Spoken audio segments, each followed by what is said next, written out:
कुंडलीचा अभ्यास करत होतो आपण. आता हे प्रत्येक वेळेस तर आपल्याला म्हणजे दशांश कुंडलीचा अभ्यास तर करणं गरजेचंच आहे. ज्यावेळेस आपण सरकारी याचे करिअरमध्ये योग बघतो त्यावेळेस तर आपल्याला तो अभ्यास करणं गरजेचंच आहे असं. पण त्यानंतर आपण आता खरं बघू की सरकारी नोकरीचे योग आपण कुंडलीत कसे बघायचे असं. तर आपल्याला मेन विषयाला आपण सुरुवात करतोय की कुंडलीमध्ये जर सरकारी नोकरीची योग असेल तर ते नेमके कसे बघायचे, कोणत्या भावाला किती महत्व आहे आणि कोणत्या भावावरून आपण काय विचार करतो. आता हे बघा, आपल्याकडे बरेचसे लोक येतात, बरेचसे जातक वगैरे येतात आणि त्यांचा एक विषय हाच असतो, फर्स्ट रेफरन्स सगळ्यांचा असतो तो गव्हर्नमेंट सर्व्हिस. आता गव्हर्नमेंट सर्व्हिस बी काही इतकी सिंपल राहिली नाही करायला. कारण गव्हर्नमेंटमध्ये आपण जॉईंट होऊन आपली रिटायरमेंट होईल का नाही हे सांगता येत नाही. त्याचा विषय पण असा आहे की फार सगळं ऑनलाईन झालं, कोणी करप्टेड असतं, कोणी सस्पेंडेड होतं, कोणाला अधिकाऱ्याच्या खाली दबावात राहावं लागतं, कोणाकोणाला राजीनामे द्यावे लागतात. अशा काही घटना घडतात असं. तर हे जे सगळे जे योग आहे ते योग बघूनच अशा काही कुंडलीचे योग असतात का अशा घटना घडल्या जातात आणि तिथे एक बळीचा बकरा तो गव्हर्नमेंट सर्वंट आपण समजला जातो किंवा पकडला जातो. आता बरेचसे असं, आता मोठे मोठे पण जे हे होत आहे त्यामध्ये पॉलिटिक्स लोक वगैरे कोणतेही कारण दाखवून काही व्यवहार वगैरे करतात आणि त्यामध्ये जो कचरा होतो किंवा जो चिरडला जातो सर्वसामान्य तो गव्हर्नमेंट सर्वंटच असतो. तर ठीक आहे, तो भाग वेगळा. पण गव्हर्नमेंटचं चे योग म्हणजे थोडक्यात की सरकारी नोकरीचे योग आपण कसे बघायचे. आता सरकारी नोकरीचे योग बघताना सर्वात महत्वाचा विषय की आपल्याला पहिले लग्नस्थान बघायचं. कारण लग्नस्थान का बघायचं, तर लग्न म्हणजे काय असतं, आपलं स्वतःचं व्यक्तिमत्व असतं आणि ते मजबूत असणं गरजेचं आहे. ज्यावेळेस आपलं लग्नस्थान मजबूत असेल, आपलं व्यक्तिमत्व मजबूत असेल, त्यावेळेस आपण काहीतरी, आता सरकारी किंवा गव्हर्नमेंट सर्व्हिसमध्ये काम करणं म्हणजे जोक नाहीये. अधिकाऱ्याचे पण अधिकार असतात. तेवढी माणसाला एक प्रकारचे म्हणजे डेअरिंग लागते किंवा त्यामध्ये तसे गट्स असायला लागतात. कारण त्यामध्ये गट्स असणं गरजेचं असतं. असं कोणी पण सरकारी नोकरीमध्ये जाऊन डायरेक्ट रिटायरमेंट घेऊ शकत नाही. त्यामध्ये अ, अधिकार जरी असले तर अधिकाराचा योग्यच वापर करावा लागतो आणि अधिकाराचा योग्य वापर जर केला तर समोरच्याला त्रास होतो. त्यामुळे त्यांचा विरोध हा तिथं आपल्याला बघायला मिळतो. त्यामुळे ते व्यक्तिमत्व त्याचं मजबूत असायला पाहिजे. म्हणजे जो जो त्या पदावर जातोय त्या पदासाठी तो लायक असला पाहिजे, हे आपण पहिले लग्नस्थानातून बघतो. आता सपोज एक लायक असला पाहिजे म्हणजे काय, की बुवा त्यामध्ये तसे गट्स असते. आता एक बघा, प्रत्येक म्हणजे प्रत्येक गावाला किंवा ठराविक वाईजेस असं काहीतरी एक पोलीस स्टेशन असतं. आणि त्या पोलीस स्टेशनचा मेन जो असतो तो पी-आय असतो, पी-एस-आय. आणि ते सपोज ते पोलीस स्टेशन जर तालुक्याचं असलं तर पूर्ण तालुक्याची जबाबदारी त्या पोलीस स्टेशनवर असते किंवा एखाद्या कॉलनीचे असले तर त्या पोलीस स्टेशनवर ती जबाबदारी असते. त्यांचा तेवढा एरिया दिलेला असतो त्यांना, की इथून इथपर्यंतचा एरिया ह्या पोलीस स्टेशनच्या हद्दीत येतो. तर तिथं काम करताना त्या माणसामध्ये त्याचे गट्स पण असले पाहिजे. तिथे चांगले लोक पण असतात, वाईट लोक पण असतात.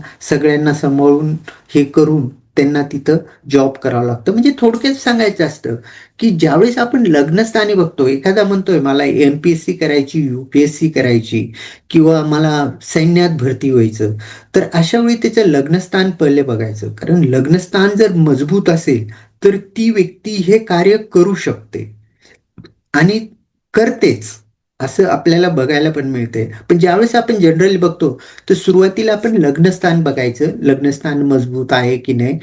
त्यानंतर जे बघायचं आपण, त्यानंतर राशीचा स्वामी बघायचा.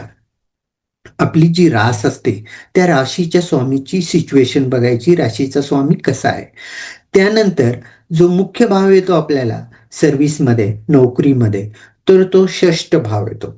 या षष्ठ भावापासून आपण नोकरीचा विचार करत असतो.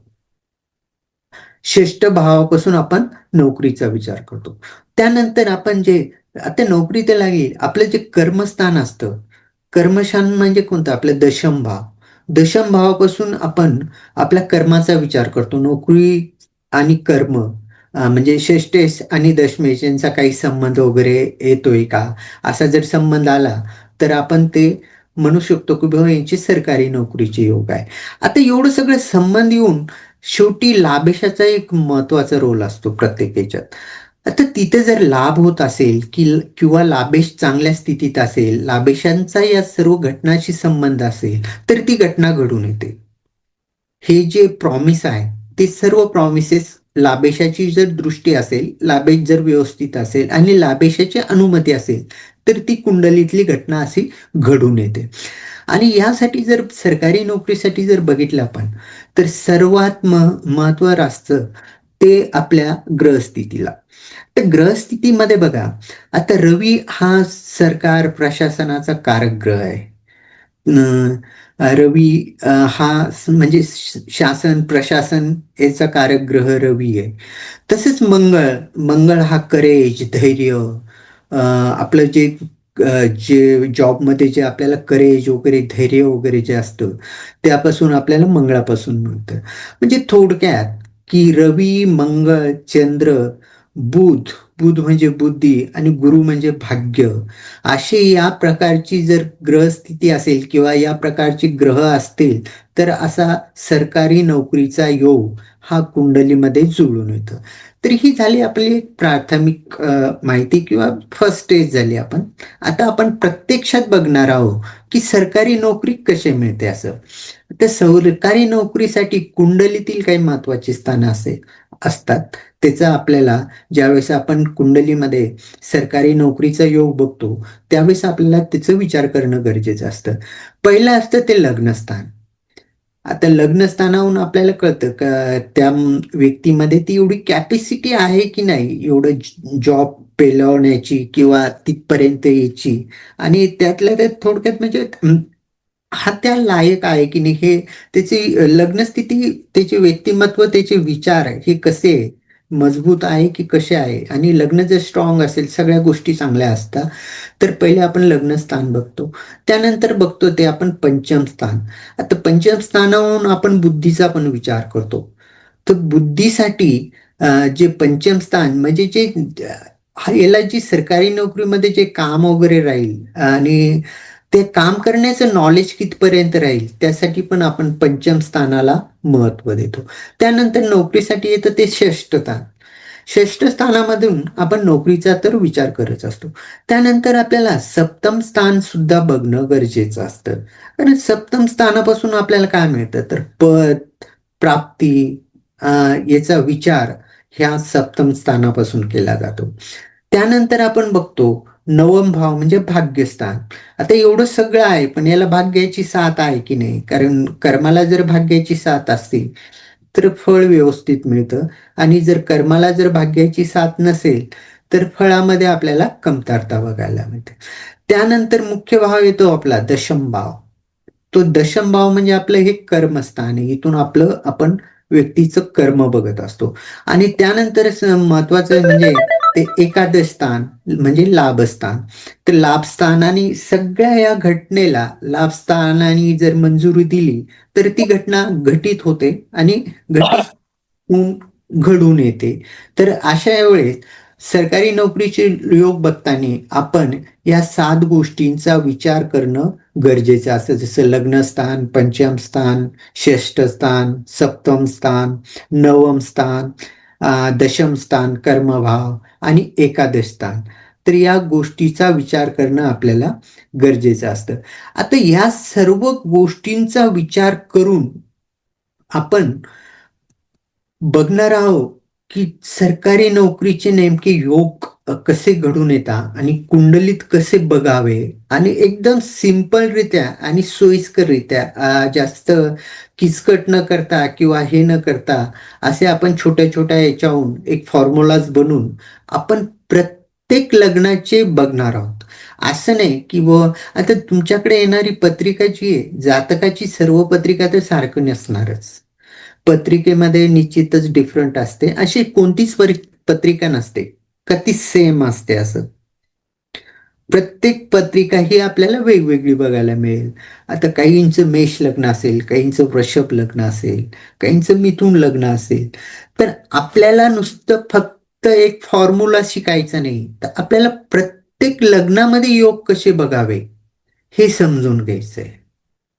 कारण प्रत्येक लग्नात ज्यावेळेस आपण योग बघू, तर आपल्याकडे येणाऱ्या पत्रिका फक्त या लग्नाच्याच असेल, 12 लग्नाच्याच, याच्या व्यतिरिक्त नसेल.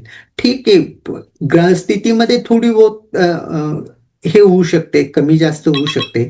पण प्रत्येक लग्न हे आपण समजून घेणार आहोत आणि प्रत्येक लग्नामध्ये आपण योग कसे बघायचे याचा आपण विचार करणार आहोत. तर यामध्ये जे बघू आपण, पहिले जे बघितलं आपण ते मेष लग्न. आता मेष लग्नामध्ये, मेष लग्न असलेल्या व्यक्तींच्या कुंडलीत सरकारी नोकरीची योग ओळखण्याची पद्धत इतर लग्नापेक्षा थोडी वेगळी असते. कारण मेष लग्नाचा स्वामी जो आहे तो तर प्रॉपर मंगळच आहे. आणि मंगळ हा काय आहे, तर मंगळ अधिकार, परिश्रम आणि प्रशासन यांचा म्हणजे प्रतीक आहे, यांचा कारक ग्रह आहे. मंगळापासून आपण काय बघतो, अधिकार बघतो, सत्ता बघतो, मंगळाला आपण सेनापती म्हणतो. एक करेज बघतो, धैर्य, एक बळ, एक निडरपणा, असं आपण मंगळाहून बघतो. आणि मेष राशीचा जो स्वामी आहे तो मंगळ आहे. आता इथे जर आपण लग्न आणि लग्नेशाचा विचार केला, म्हणजे सपोज आपण जर मेष राशीचा स्वामी मंगळ आणि मेष लग्न याचा जर आपण विचार केला, तर मेष लग्नाचा स्वामी जर मंगळ हा बलवान असेल आणि केंद्रात असेल, जसे की 1, 4, 7, 10 भावात असेल किंवा त्रिकोणात असेल, तर व्यक्ती ऊर्जावान, परिश्रमी आणि प्रशासनीय प्रिय असते. म्हणजे बघा, मेष लग्नाचा स्वामी कोण येतो, तर मंगळ येतो. तो कुठं पाहिजे, केंद्रात पाहिजे. केंद्र काय येतं, 1, 4, 7 आणि 10 या केंद्रस्थानी आहे. 1, 4 आणि 7 आणि 10. जर मंगळ केंद्रस्थानी असेल तर तो बलवान असतो. आणि जर तो त्रिकोणात असेल, त्रिकोणात म्हणजे 1, 5 आणि 9 भावात असेल, तर अशी व्यक्ती जन्मताच ऊर्जावान, परिश्रमवान व प्रशासन प्रिय असते. मंगळावर मंगळावर सूर्य किंवा गुरु किंवा शनी यांचा प्रभाव असेल, तर व्यक्तीला सरकारी नोकरी किंवा प्रशासनिक पद मिळू शकते. मेष लग्नामध्ये मंगळ जर केंद्रात असेल किंवा त्रिकोणात असेल आणि त्यांचा संबंध जर सूर्य म्हणजे रवी, गुरु किंवा शनी यांचा संबंध जर चांगला असेल, शुभ दृष्टीत असेल, तर अशा व्यक्तींना सरकारी नोकरी सहजासहजी प्राप्त होते किंवा त्यांच्या भाग्यात असतं. ही एक आपली एक फर्स्ट प्रायोरिटी म्हणून आपण ही पत्रिकेत बघू शकतो. ज्यावेळेस केंद्रात किंवा त्रिकोणात जर मंगळ असेल आणि त्यांचा संबंध जर आपल्याला सूर्य, गुरु किंवा शनी यांच्याशी व्यवस्थितरित्या येत असेल, शुभ भावात येत असेल, तर अशा व्यक्तींना सरकारी नोकरी मिळते. आता उदाहरणार्थ जर बघितलं आपण, तर मेष लग्नाच्या पत्रिकेत जर मंगळ 10व्या भावात, आता मेष लग्नामध्ये जर मंगळ 10व्या भावात म्हणजे इथं कर्म भावातच येतं. आता कर्म भावात म्हणजे मेष राशीत, मकर राशीत, सॉरी, मकर राशीत जर मंगळ उच्चीचा असतो आणि तो जर मेष मेष लग्नामध्ये मंगळ जर दशम भावात जर असेल, तर तो उच्चीचा असतो. तर अशा लोकांना सरकारी क्षेत्र, सरकारी किंवा संरक्षण क्षेत्रात जबरदस्त योग असतो. मेष लग्नात मंगळ जर कधी दशम स्थानी असेल, तर तो मकर राशीत असतो आणि उच्च असतो. तर असे जे लोक आहे ना, ते पोलीस, आर्मी, डिफेन्स या क्षेत्रामध्ये त्यांना यश मिळतं किंवा त्यांना या क्षेत्रामध्ये सरकारी नोकरीचे योग हे प्राप्त होतात. लग्न मंगळ जर दशमात असेल आणि मेष याच्यामध्ये, तर पोलीस फोर्स असे लोक आहे ना, आर्मी आणि डिफेन्स मध्ये जास्त बघायला मिळतं. ज्यांचं डिफेन्स, आर्मी वगैरे या क्षेत्रामध्ये हे लोक जास्त बघायला मिळते. आता त्यानंतर बघू आपण दशम भाव. आता हा दशम भाव, दशमभाव म्हणजे काय येतं? तर दशमभाव म्हणजे आपला कर्मभाव होतो. आता मेष लग्नात 10व्या भावाचा स्वामी कोण असेल? तर तो अर्थातच शनी असतो. तर शनी काय आहे? तर शनी हा सेवा, नियम, सरकार, प्रशासन आणि संघर्ष यांचा हा कारक ग्रह आहे. तर जर शनी जर बलवान असेल किंवा लग्नेश मंगळ किंवा सूर्याशी शुभ संबंध ठेवत असेल किंवा 10व्या भावात शुभ ग्रहांची दृष्टी असेल, तर सरकारी सेवा, उच्च पद मिळण्याची शक्यता जास्त असते. आता इथे काय सांगितलंय, जर शनी बलवान असेल, 10व्या घरात तिथं तर शनीच येतो. शनी जर बलवान असेल आणि त्याचा संबंध जर सूर्याशी शुभ अवस्थेत असेल, शुभ याच्यात ठेवत असेल किंवा मंगळाशी असेल आणि किंवा शुभ ग्रहांची वगैरे दृष्टी असेल, तर असे लोक सरकारी सेवा व उच्च पद मिळवण्यामध्ये यांना कोणत्याही प्रकारे अडचण येत नाही किंवा असे लोक हे तिथे आपल्याला या क्षेत्रामध्ये या ठिकाणी आपल्याला बघायला मिळतात. शनी 10व्या किंवा 11व्या किंवा 6व्या भावात असेल आणि सूर्य शुभ दृष्टी देत असेल तरी पण सरकारी नोकरीचा योग बनतो. आता शनी काय? शनी महाराज जर 6व्या, 10व्या किंवा 11व्या म्हणजे लाभस्थानी या 3 ठिकाणाहून कुठेही जरी असेल आणि सूर्य म्हणजे जो प्रशासकाचा कारक आहे, सूर्य जर शुभ दृष्टी देत असेल या ठिकाणी असलेल्या शनी महाराजांना, तर सरकारी नोकरीचा योग हा इथे निश्चित झाल्यासारखा आपण म्हणू शकतो किंवा होतो आणि त्या लोकांना सरकारी नोकरी लागते. आता 6वा भाव, आता 6वा भाव जर बघितला आपण, 6वा भाव काय? सेवा, स्पर्धा आणि कोर्ट आहे. आपण त्यापासून असे बघतो. स्पर्धा वगैरे 6व्या भावापासून बघतो, स्पर्धा परीक्षा वगैरे. आता मेष लग्नात 6व्या भावाचा स्वामी आहे, तो बुध ग्रह येतो. मेष लग्न आहे. यामध्ये 6व्या भावाचा स्वामी कोण येईल? मर्क्युरी येईल, तो बुध ग्रह येतो. हा भाव नोकरी, स्पर्धात्मक परीक्षा व शत्रूवर विजय मिळवण्यासाठीचा कारक आहे. जर बुध बलवान असेल आणि 10व्या भावाशी किंवा सूर्य शनीशी संबंध ठेवत असेल, तर व्यक्ती स्पर्धा परीक्षा जिंकून नोकरीमध्ये यश मिळतो. तर 6व्या भावाचा जो ग्रह हे भावेश आहे, तो बुध ग्रह आहे आणि बुध जर कुंडलीमध्ये बलवान असेल आणि शुभ दृष्टीत असेल आणि 10व्या भावाशी किंवा जे बाकी जे कारक ग्रह आहे, सूर्य, शनी यांच्याशी जर संबंध ठेवत असेल, तर अशा व्यक्तींना स्पर्धा परीक्षेमध्ये हमखास यश मिळतं आणि असे लोक स्पर्धा परीक्षा जिंकूनच सरकारी नोकरी मिळवतात. आता इथं जर उदाहरण घेतलं, बुध प्लस शनीची जर युती असेल किंवा परस्पर दृष्टी असेल, तर अशा वेळेस स्पर्धा परीक्षा किंवा सरकारी नोकरीमध्ये यश प्राप्त होतं. आता 10व्या भावात जर बुध आणि शनी हे यांची युती असेल किंवा बुध हे चतुर्थात असेल आणि त्यांची दृष्टी जरी शनीवर पडत असेल, दशम भावावर पडत असेल, तर इथे सुद्धा हा योग घडून येतो. कारण षष्ठेशी इथं कोण आहे? आणि बुध आहे आणि बुधाचा आणि 10व्या घराचा जर संबंध आला, 10व्या भावाचा, तर त्यामध्ये सरकारी स्पर्धा परीक्षेमध्ये यश प्राप्त होऊन सरकारी नोकरी मिळते. आता त्यानंतर जर बघितलं आपण मेष लग्नामध्ये, तर मेष लग्नामध्ये आणखी जो कारक ग्रह जर बघितला आपण, जर सूर्याचा विचार केला, आता सूर्य काय आहे? सूर्य राजसत्ता, अधिकार, प्रशासन, सरकार यांचा हा कारक ग्रह आहे.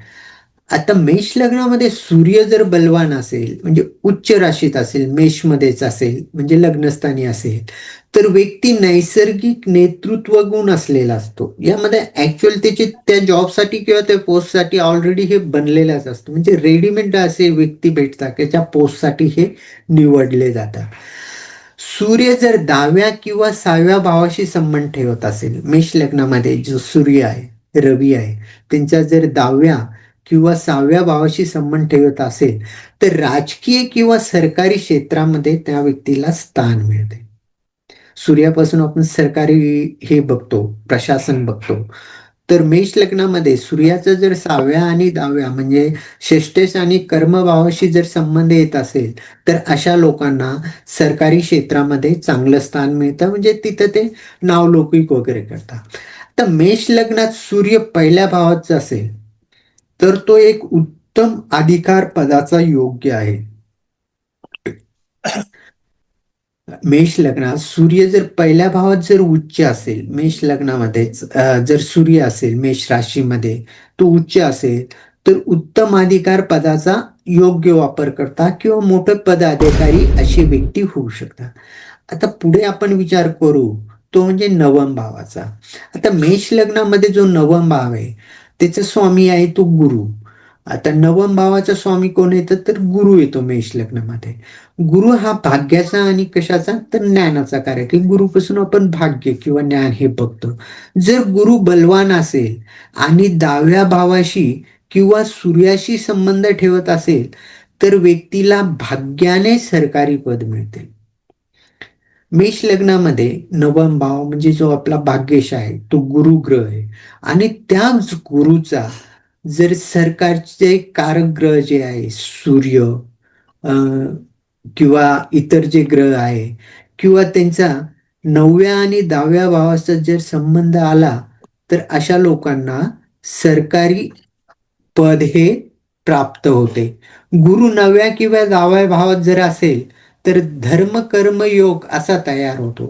गुरु जर 9व्या किंवा 10व्या भावात जर असेल, म्हणजे याचा धर्माचा डायरेक्ट कर्माशी संबंध येतो आणि कर्माचा एकदम डायरेक्ट धर्माशी संबंध येतो. म्हणून हा एक प्रकारचा धर्म कर्म योग असं पण म्हणता येईल. तर हा सरकारी सेवा योग हा अति प्रबल करतो किंवा त्याला ते भाग्याने पद हे प्राप्त होते असं. आता हे जर बघितलं आपण, हे योग जर बघितले, याचा याचा जो प्रभाव आहे तो दशा गोचरवर पण अवलंबून असेल. दशा गोचर योग्य असून परिणाम तेव्हाच मिळतात जेव्हा योग्य ग्रहांची दिशा चालू असते, सॉरी दशा चालू असते. सूर्य शनी मंगळ किंवा गुरु यांची दशा असली की सरकारी नोकरीचे योग सक्रिय होतात. आता हे जे योग बघितले, पण या योगाला गोचर पण महत्वाचं असतं. कस कारणीभूत असतं ते, गोचर जर व्यवस्थित असेल आणि सूर्य शनी मंगळ यांची ग्रहांची दशा चालू असणं गरजेचं असतं. ज्यावेळेस कुंडलीमध्ये या कारक ग्रहांची दशा चालू होते, त्यावेळेस सरकारी नोकरीचे योग हे प्रबळ होता किंवा त्यामध्ये आपल्याला सातत्याने यश हे बघायला मिळतं. गोचरात जर शनी किंवा गुरु 10व्या भावावरून जात असतील, तर त्या काळात नोकरी मिळण्याची प्रबळ शक्यता असते. ज्यावेळेस आपण गोचर बघतो, त्या गोचराचा संबंध किंवा शनी किंवा गुरु यांचा 10व्या भावाची संबंध जर येत असेल किंवा 10व्या भावाहून जात असेल, तर त्या काळामध्ये जर एखाद्याने गव्हर्नमेंट सर्व्हिससाठी अप्लाय वगैरे केलेलं असेल किंवा त्यांनी एक्झाम वगैरे दिली असेल आणि त्या काळातच जर त्याचा रिझल्ट असेल, तर अशा ठिकाणी पॉझिटिव्ह रिझल्ट आपल्याला बघायला मिळतात. तर थोडक्यात काय आहे, तर मेष लग्नामध्ये थोडक्यात सांगायचं असं, की मंगळ शनी आणि सूर्य आणि गुरु हे 4 ग्रह विशेष करून बघावे. हे 4 ग्रहांचं आपल्याला बघायचं मेष लग्नामध्ये. जसे की मंगळ, शनी, सूर्य आणि गुरु हे 4 ग्रह बघायचे. ही 4 ग्रहांची जर स्थिती चांगली असेल, हे 4 ग्रह शुभ स्थितीत असेल किंवा 10व्या 6व्या आणि 9व्या भावाचा परस्पर संबंध असेल, तर इथं आपण बघितलं 10वा भाव म्हणजे इथं बुधच येतो. बुध भावेश येतो बुध, म्हणजे 10वा 6वा आणि 9वा भाव, 10वा 6वा आणि 9व्या भावाचा जर परस्पर संबंध येत असेल, तर अशा वेळेस हा योग अधिक मजबूत होताना आपल्याला दिसतो. 6वा भाव, आणि त्यानंतर 9वा भाव म्हणजे आपला भाग्येश आणि 10वा भाव म्हणजे आपला कर्मभाव, यांचा जर परस्पर दृष्ट्या जर संबंध येत असेल, व्यवस्थित शुभ स्थितीत असेल, तर अशा वेळेस सरकारी नोकरी ही जातकाला प्राप्त होते आणि त्याचा जो आहे तो प्रबळ योग हा आपल्याला कुंडलीमध्ये बघायला मिळतो.